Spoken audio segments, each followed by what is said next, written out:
Don't be rude. You are fake news. And we had the most beautiful piece of chocolate cake that you've ever seen. Does that make sense? They will be met with fire and fury. This egregious display of hatred, bigotry, and violence on many sides. On many sides. We will have no choice but to totally destroy North Korea. It's got to be in tip-top shape. He is a sick puppy. You are fake news.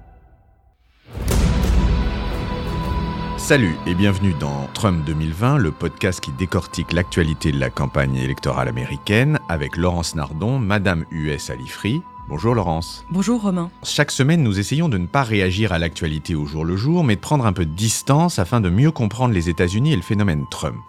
Cette semaine, cependant, nous allons revenir sur la procédure d'impeachment, une procédure qui fait sans arrêt la une des journaux américains.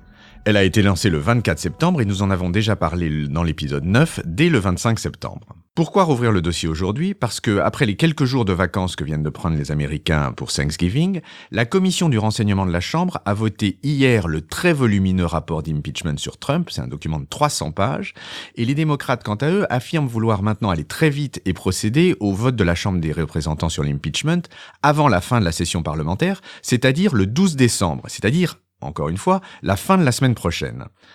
Alors Laurence, est-ce que ce délai à la fin de la semaine prochaine, c'est réaliste et est-ce qu'on est à la veille de nouveaux développements ? En effet, la commission du renseignement et son président Adam Schiff, le démocrate de Californie, ont fini leur travail avec des auditions publiques qui ont été menées depuis le 13 octobre et ce rapport dont vous parliez, qui a été voté hier par la commission. Elle passe maintenant le relais à la commission judiciaire et ce qui est important, c'est que cette commission a le pouvoir de rédiger les articles de la mise en accusation, les articles de l'impeachment, sur lesquels les représentants devront voter le moment venu. Cette commission a mené sa première audition mercredi 4 décembre avec 4 professeurs de droit éminents. Elle avait également demandé à auditionner le président ou ses avocats, mais Pat Cipollone, qui est le conseil juridique de la Maison-Blanche, a refusé, car la procédure lui semblait trop rapide, et surtout, auditionner le président ces jours-ci, alors qu'il est à Londres pour le sommet de l'OTAN, était impossible. Pat Cipollone en a conclu que les républicains ont vu là une nouvelle preuve de la mauvaise foi des démocrates dans cette procédure d'impeachment. Mais la question, en effet, c'est de savoir si la commission des affaires juridiques aura le temps de mener ses auditions, sa réflexion, puis d'organiser le vote pour la Chambre tout entière d'ici au 12 décembre. Ceci dit, les sessions parlementaires peuvent être rallongées par un vote à la majorité des 2/3. C'est régulièrement le cas pour voter le budget en fin d'année, donc cela pourrait se produire de nouveau cette année. Reprenons un petit peu. Est-ce que vous pourriez nous rappeler dans cette procédure d'impeachment ce qui est reproché au président ? Oui, ça me semble utile parce que, après toutes les auditions qu'il y a eu jusqu'à présent, on en sait beaucoup plus et en réalité, de nouvelles choses sont reprochées aujourd'hui au président. Comme vous savez, tout part du coup de fil du président Trump au président Volodymyr Zelensky, le président ukrainien, c'était le 25 juillet. Et dans ce coup de fil, le président Trump lui demandait quelques services en échange de l'aide militaire votée par le Congrès américain. Le premier service, c'était de lancer une enquête pour connaître les liens entre le fils de Joe Biden, Hunter Biden, et la compagnie gazière ukrainienne Burisma. Mais il s'y ajoute désormais un second service qu'aurait demandé Trump. Il aurait demandé au gouvernement ukrainien de confirmer une théorie du complot étrange, selon laquelle ce ne serait pas la Russie qui aurait essayé d'interférer avec les élections américaines de 2016, mais l'Ukraine. Une manière de dédouaner Poutine et la Russie, alors ? Tout à fait. Pour faire levier sur le gouvernement ukrainien, Trump aurait alors suspendu le versement de cette aide militaire. Et c'est là que les chefs d'accusation commencent à se dessiner, puisque cette suspension, elle constitue un quid pro quo, une tentative de corruption ou un crime délit majeur qui tombe sous le chef de l'article 2, section 4 de la Constitution américaine. Un second chef d'accusation, c'est l'obstruction à la justice dont Trump aurait été coupable, puisque d'une part, l'enregistrement de la conversation avec le président ukrainien a été archivé dans un serveur classifié de la Maison-Blanche, ce qui n'était pas du tout habituel, et par ailleurs, depuis le 24 septembre, de nombreux républicains, qu'ils soient des élus ou des membres de l'administration, ont refusé d'être auditionnés par la commission du renseignement, et tout cela constitue des manœuvres d'obstruction à la justice. Ça, ce sont les faits d'origine, mais qu'est-ce qui s'est passé ensuite ? Reprenons la chronologie. Il y a donc ce fameux coup de fil le 25 juillet. Fin août, Trump entend parler du lanceur d'alerte qui a révélé la conversation à sa hiérarchie. Le 11 septembre, il débloque donc l'aide à l'Ukraine. La presse américaine a vent de cette affaire fin septembre. Le 24 septembre, la présidente démocrate de la Chambre, Nancy Pelosi, lance la procédure de destitution. Commencent alors des auditions à huis clos jusqu'au 31 octobre. À ce moment-là, les républicains se plaignent de l'anticonstitutionnalité de toute cette affaire puisque ce n'est pas un vote de la Chambre qui a lancé la procédure, mais Nancy Pelosi toute seule. Du coup, le 31 octobre, la Chambre procède à un vote pour mettre en route cette procédure de destitution. C'est la phase qui a été menée principalement par la Commission du renseignement et qui s'est achevée ces jours-ci. Qu'est-ce qu'ils ont interrogé, ces gens de la Commission du renseignement ? Dans les auditions à huis clos du mois de septembre, puis dans les auditions publiques de la Commission du renseignement, on a environ 15 personnes qui ont été interrogées. Je vous cite par exemple Marie Yovanovitch, qui était ambassadrice des États-Unis en Ukraine et qui a été démise de son poste par Trump en mai dernier. Il y a eu aussi Fiona Hill, qui était en charge des questions russes et Europe de l'Est au sein du National Security Council. Elle travaillait donc sous les ordres de John Bolton, qui a été directeur du NSC pendant un moment. Et même si ce dernier a refusé de venir à une audition, lui et Fiona Hill partagent des doutes sur l'attitude de Trump dans toute cette affaire. Bolton parle du coup de fil avec Zelensky comme d'un drug deal qu'aurait conduit le président. Mais l'audition peut-être la plus importante, c'est celle de Gordon Sondland, qui est ambassadeur des États-Unis auprès de l'Union européenne. On s'attendait à ce qu'il défende le président, mais en fait, lors de sa seconde audition, il a chargé Rudy Giuliani, l'avocat personnel du président Trump, et il a largement confirmé le quid pro quo. C'est-à-dire la corruption. C'est-à-dire la corruption.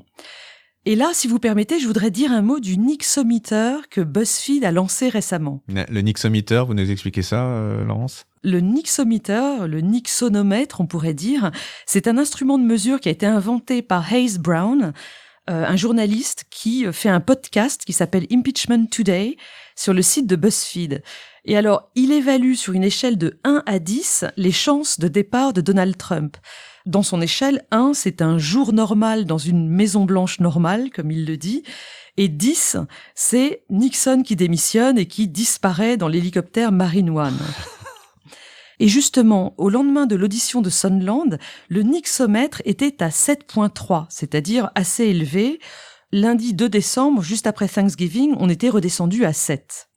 Un autre rendez-vous régulier dans son podcast, c'est le moment qu'il appelle « That fucking guy ». On ne traduira pas. Et où il présente des protagonistes de l'affaire. Bref, c'est intéressant de remarquer qu'on est dans un moment de grande créativité pour la presse politique à Washington. Il y a un nombre de newsletters, un nombre de podcasts et de vidéos qui est vraiment impressionnant, même si la presse locale dans le reste du pays ne s'occupe pas beaucoup de l'impeachment en réalité. Alors c'était justement ma question, Laurence. N'oublions pas les Américains là-dedans. Qu'en pensent-ils ? On observe une grande stabilité dans l'opinion publique entre septembre et maintenant sur la question de l'impeachment. C'est-à-dire que les avis favorables à la procédure d'impeachment oscillent en gros entre 48 et 52% de l'opinion publique américaine, tandis que les avis défavorables à la procédure d'impeachment oscillent entre 41 et 45%. Et ce dernier chiffre, entre 41 et 45%, correspond très largement à la base de soutien de Donald Trump. C'est-à-dire que jusqu'à présent, les partisans de Trump n'ont pas changé d'avis, ils restent hostiles à cette procédure de destitution. Et du côté démocrate, comment ça se passe ? On se souvient en particulier que Nancy Pelosi, la speaker de la Chambre, était contre cet impeachment au départ. Oui, et son opposition reflète en partie la fracture qui existe au sein du camp démocrate depuis 2016. C'est-à-dire que les démocrates pro-Hillary sont restés persuadés que l'élection de Trump était un accident, que c'était un président illégitime. Ils ont été depuis le début favorables à un impeachment pour l'affaire russe et maintenant ils sont à fond sur l'affaire ukrainienne. En phase 2, il y a les démocrates très radicaux, très à gauche, qui, pour leur part, partagent le jugement de Donald Trump sur l'état de l'Amérique. Et pour eux, ce président n'est pas forcément illégitime. Mais si Nancy Pelosi est restée opposée à l'impeachment jusqu'à cet été, c'est plutôt parce qu'il ne fallait pas mettre en danger les élus démocrates venus de circonscriptions un petit peu républicaines, avec des indépendants opposés à l'impeachment et qui auraient pu pâtir de la procédure d'impeachment lors de leur réélection en novembre prochain. Comme je l'ai déjà dit dans le podcast précédent, Pelosi a changé d'avis parce que l'affaire ukrainienne est vraiment accablante et que les démocrates de la Chambre ont presque tous basculé en faveur d'un impeachment. Et côté républicain ? Alors, les républicains interprètent les faits de façon tout à fait différente et ils crient au scandale. Si le rapport de la commission du renseignement a été rendu public le 3 décembre, les élus républicains de la Chambre ont sorti leur propre rapport lundi 2 décembre qui défend en termes extrêmement vifs le président Trump. Selon eux, toute cette procédure d'impeachment n'est qu'une vaste supercherie, le président n'a rien à se reprocher et ce n'est qu'une tactique politicienne déplorable de la part des démocrates.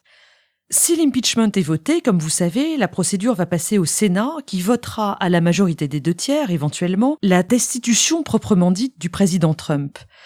Comme le Sénat est à majorité républicaine, il faudrait que 20 sénateurs républicains trahissent le président pour que cette destitution puisse être votée. Et on en revient donc à cette énigme qu'on a déjà évoquée ici.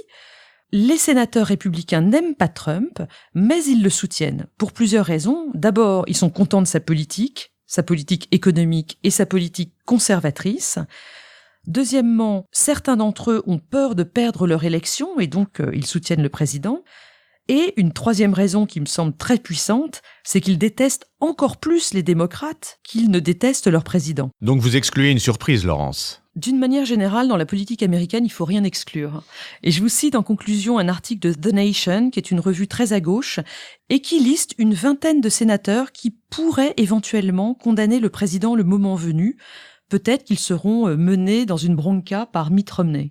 Ce sénateur mormon de l'Utah qui a repris le manteau de John McCain dans l'opposition au président Trump. Il ne faut donc rien exclure et surtout pas de reparler de l'impeachment au cours de nos prochains podcasts. Merci Laurence et à la semaine prochaine. Merci Romain. Retrouvez Trump 2020 chaque semaine sur Slate, TTSO, Lifree et sur vos plateformes de podcast préférées.